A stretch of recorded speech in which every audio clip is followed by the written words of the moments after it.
Practice naman niya ulit yung pagiging taong bundok. Kumuha siya ng kutsara dyan. Ayan.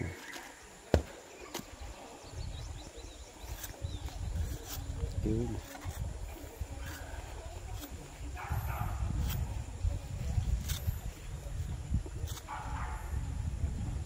Ayan, kutsara yan. Mamaya, pangkayod yan sa laman.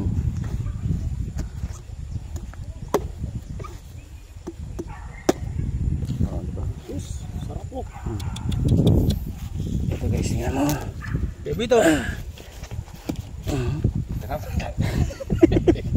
Yan oh. Di ba? Sarap ng buko. Ayan oh.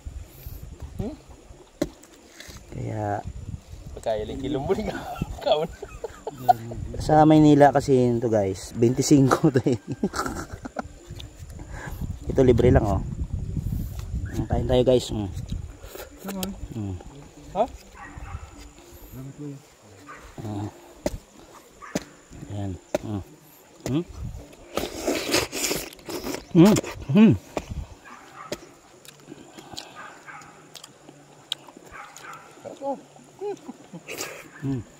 Kakao. Dua.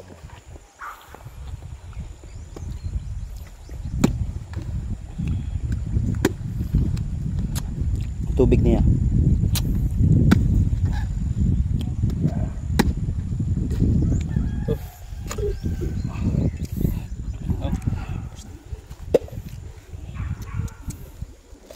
Wala tayo magkakain. Dito Brad, libre lang.